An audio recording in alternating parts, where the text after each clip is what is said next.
Hello दोस्तों, welcome back to my channel. आज हम लोग देखेंगे बीएड सीरीज़ का एक बहुत ही इम्पॉर्टेंट वीडियो जिसमें हम लोग देखेंगे शिक्षा से संबंधित प्रमुख समितियां और आयोग। ठीक है, तो आज की वीडियो बहुत ही इंपॉर्टेंट है, इसको पूरी देखिएगा क्योंकि इससे क्वेश्चंस एग्जाम में पूछे जाएंगे। 2 से 3 क्वेश्चन तो रहेंगे ही रहेंगे। और क्योंकि इसमें एक तो बेसिक के साथ साथ जो बेसिक नॉलेज हमारी शिक्षा से रिलेटेड कि कौन सा समिति आई और कौन सा आयोग आया जिससे कि कोई परिवर्तन होगा, तो उसके बारे में भी हम लोग देखेंगे। ठीक है, तो इम्पॉर्टेंट इस पर क्या क्या है, एक तो कमीशन इम्पॉर्टेंट है, ऊपर से उसकी डेट इम्पॉर्टेंट है और उस कमीशन ने क्या काम करा या कौन सा विश्वविद्यालय बना या फिर कौन सा उस पर चीज़ें पारित हुई या कुछ नया हुआ, तो उसके बारे में आज हम लोग इस वीडियो में देखेंगे। ठीक है, तो चलिए स्टार्ट करते हैं। क्वेश्चन है, भारत में शिक्षा से संबंधित प्रमुख समितियां और आयोगों का गठन। ठीक है, तो क्या क्या हम लोग देखेंगे, शिक्षा से संबंधित प्रमुख समितियां और आयोगों का गठन देखेंगे। ठीक, अब देखिए कुछ बेसिक्स है उसको देख लेते हैं, फिर इसके बाद स्टार्ट करते हैं। शिक्षा से जुड़ी जो हमारी विभिन्न समस्याओं पर विचार करने के लिए समय समय पर कई शिक्षा आयोगों का गठन किया गया। ठीक है, तो काफ़ी आयोग का गठन किया गया था, मगर जिस आयोग ने शिक्षा से जुड़े मुद्दों पर समग्रता से विचार किया, उसने 14 जुलाई 1964 में बने कोठारी कमीशन का जिक्र किया जाता है। ठीक है, तो डेट याद रखिएगा कि कब जिक्र हुआ था। 14 जुलाई 1964 में कोठारी कमीशन का जिक्र हुआ था। ठीक है, अब देखिए यहाँ से स्टार्ट करते हैं।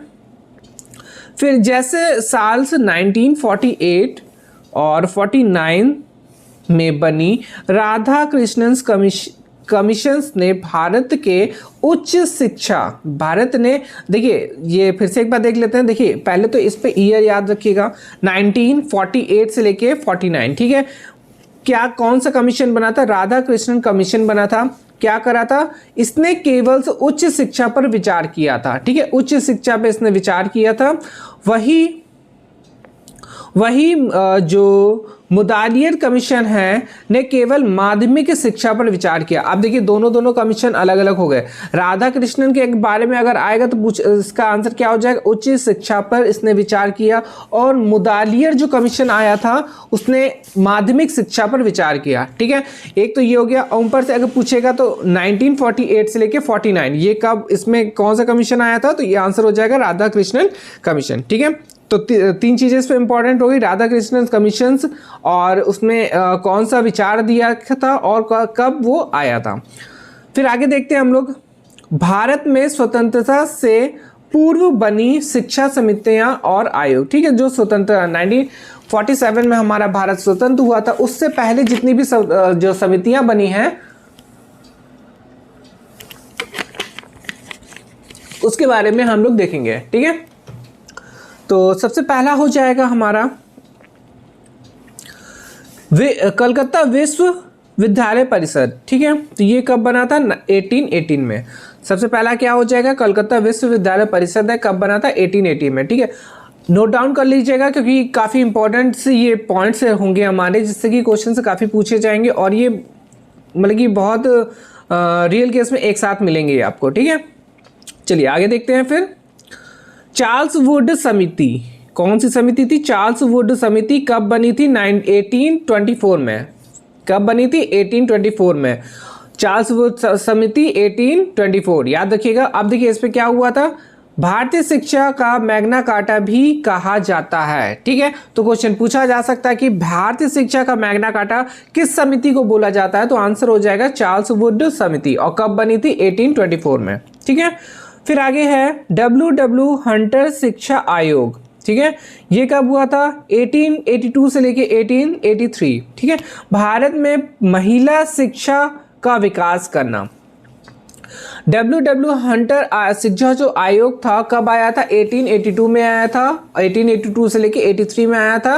भारत में महिला शिक्षा का विकास करना। ठीक है, तो याद रखिएगा अगर क्वेश्चन पूछा जाए कि भारत में महिला शिक्षा का विकास किस आयोग ने किया था, तो आंसर हो जाएगा W हंटर शिक्षा आयोग। ठीक है, तो 2 क्वेश्चन हो गए हमारे, कौन कौन से, एक तो चार्ल्स वुड समिति हो गई और दूसरा क्या हो जाएगा, W हंटर शिक्षा आयोग। फिर इसके बाद है सर थॉमस रैले आयोग। सर थॉमस रैले आयोग कब आया था? 1902 में आया था, ठीक है, 1902 में आया था। इस आयोग की रिपोर्ट जो है 1904 में भारतीय विश्वविद्यालय अधिनियम पारित किया गया था, ठीक है, ईयर याद रखिएगा, और जो इसमें इंपॉर्टेंट है वो भी देख लीजिए, भारतीय विश्वविद्यालय अधिनियम से पारित किया गया था, ठीक है। कौन सी आयोग था? सर थॉमस रैले आयोग। फिर इसके बाद है M.E. सैंडलर आयोग, कब आया था? 1917 में आया था। स्कूली शिक्षा को 12 वर्ष करने का सुझाव दिया था, ठीक है। तो स्कूली शिक्षा को 12 वर्ष करने का सुझाव किस आयोग ने दिया था? M.E. सैंडलर आयोग। कब बना था, कब आया था या फिर कब बना था? 1917 में, ठीक है। फिर आगे देखते हैं, सर फिलिप्स हार्टोग समिति क्या है? सर फिलिप हार्टोग समिति कब आई थी? 1929 में आई थी। इसमें व्यावसायिक व औद्योगिक शिक्षा पर जोर दिया गया था। इंपॉर्टेंट देखिए, सारी जितने भी इस पे पॉइंट्स है सारे इंपॉर्टेंट है, तो नोट डाउन जरूर कर लीजिएगा इसको। सर फिलिप्स हार्टोग समिति कब आई थी? 1929 में आई थी, और इसने क्या करा था? व्यावसायिक व औद्योगिक शिक्षा पर जोर दिया था, ठीक है। रिवाइज भी अभी हम लोग करेंगे इसको। और फिर इसके बाद है सर जॉन सार्जेंट समिति, तो कब आई थी? 1944 में आई थी। इसने क्या करा था? इसने 6 से लेके 11 साल की उम्र तक के बच्चों को निःशुल्क व अनिवार्य शिक्षा की बात करी थी, ठीक है। तो कौन सी समिति थी? सर जॉन सार्जेंट समिति, ठीक है। कब आई? 1944 में आई। काम क्या करा? 6 से लेके 11 साल के जो उम्र के बच्चे थे उनको निःशुल्क व अनिवार्य शिक्षा की बात कही थी, ठीक है। अब देखिए फिर से रिवाइज कर लेते हैं। तो सबसे पहला हमारा क्या था? कलकत्ता विश्वविद्यालय परिषद, जो कि हुआ था 1818 में। चार्ल्स वुड समिति आई थी 1826 में। क्या इसको क्या बोला गया? भारतीय शिक्षा का मैग्ना कार्टा बोला गया। फिर इसके बाद है W हंटर या शिक्षा आयोग आया था 1882 से लेके 1883, भारत में महिला शिक्षा का विकास करना, ठीक है। फिर सर जॉन्स रैले आयोग 1902, इस आयोग की रिपोर्ट पर 1904 में भारतीय विश्वविद्यालय अधिनियम पारित किया गया। फिर इसके बाद M.E. सैंडलर आयोग 1917 में आया था। जो स्कूली शिक्षा है को 12 वर्ष करने का सुझाव दिया। फिर इसके बाद सर फिलिप्स हार्टोग समिति साल 1929, इसमें व्यावसायिक व औद्योगिक शिक्षा पर जोर दिया गया। फिर इसके बाद सर सार्जेंट समिति साल 1944, इनमें 6 से लेके 11 साल की उम्र तक के बच्चों को निःशुल्क व अनिवार्य शिक्षा की बात करी गई। ये तो हम हो गया हमारा स्वतंत्रता के पहले। अब आ जाएगा भारत में स्वतंत्रता के बाद बनी शिक्षा समितियां और आयोग, जिससे कि हमारे क्वेश्चंस एग्जाम में पूछे जाते हैं, ठीक है। तो ये तो इंपॉर्टेंट है ही, बट इसके पहले वाली भी इंपॉर्टेंट है, ठीक है। तो दोनों देखिएगा। अब देखिए आगे देखते हैं हम लोग। सबसे पहला हो जाएगा डॉक्टर एस राधाकृष्णन आयोग। कब बना था? 1948-49 में। विश्वविद्यालय अनुदान आयोग UGC की स्थापना, ठीक है। तो UGC की स्थापना किस वर्ष या किस आयोग के द्वारा हुई थी? तो आंसर हो जाएगा डॉक्टर एस राधाकृष्णन आयोग के द्वारा, ठीक है। फिर इसके बाद है मुदालियर्स शिक्षा आयोग साल 1952 से लेके 53, इसमें माध्यमिक शिक्षा आयोग भी कहा जाता है। तो इसे क्या बोला जाता है? माध्यमिक शिक्षा आयोग भी इसको कहा जाता है, ठीक है। किस आयोग को बोला जाता है? मुदालियर शिक्षा आयोग को। फिर इसके बाद है डॉक्टर DS कोठारी आयोग साल 1964 में। इसमें सामाजिक उत्तरदायित्व व नैतिक शिक्षा पर ध्यान दिया गया था, ठीक है। DS कोठारी आयोग 1964 में, इसमें सामाजिक उत्तरदायित्व व नैतिक शिक्षा पर ध्यान दिया गया था। फिर इसके बाद आगे हम लोग देखेंगे। फिर इसके बाद है राष्ट्रीय शिक्षा नीति पर पुनः विचार। कब हुआ था? 1992 में हुआ था। एक सजग व मानवतावादी समाज के लिए शिक्षा का इस्तेमाल, इसे आचार्य राममूर्ति समिति भी कहा जाता है। तो राममूर्ति समिति किसे कहा जाता है? राष्ट्रीय शिक्षा नीति पर पुनः विचार वाले में कब? 1922 वाले को क्या बोला जाएगा? राममूर्ति समिति भी बोला जाएगा, ठीक है। फिर इसके बाद है MB बुच समिति 1989 में। दूरस्थ शिक्षा माध्यम पर बनी पहली शिक्षा समिति है ये, ठीक है।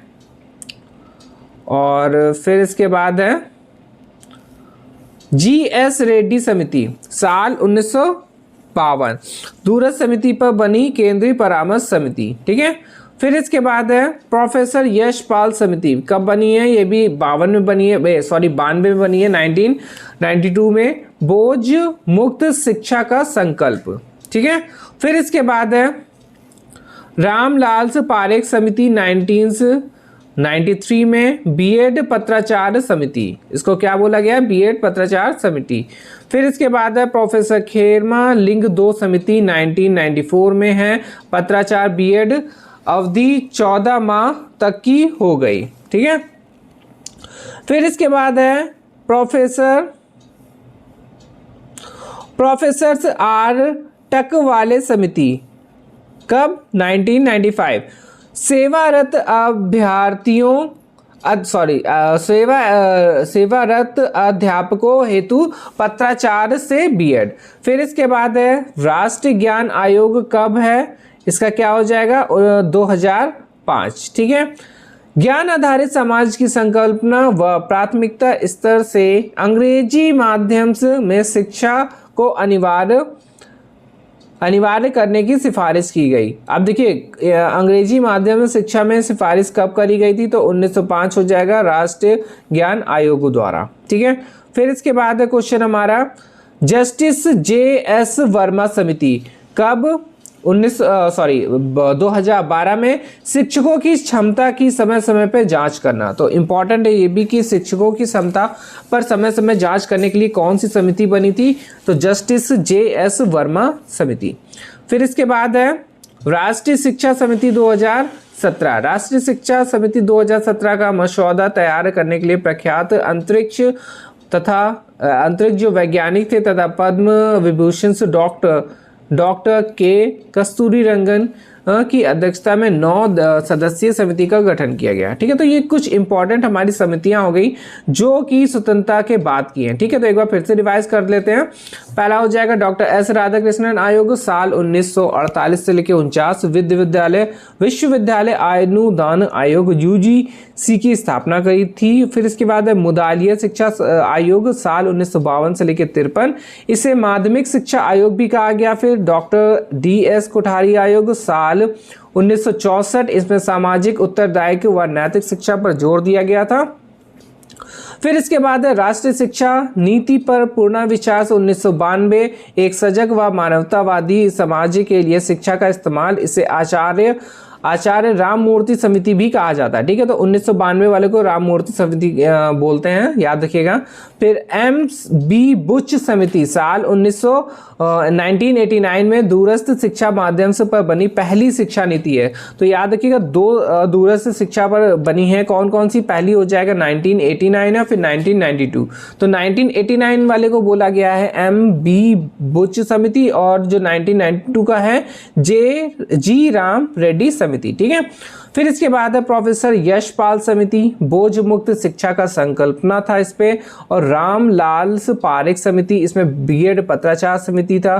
फिर प्रोफेसर खेरमा लिंग 2 1994, पत्राचार से बीएड अवधि जो कर दी गई थी 14 माह की। फिर इसके बाद है प्रोफेसर R टकवाले समिति, साल 1995, सेवारत अध्यापकों हेतु पत्राचार से बीएड।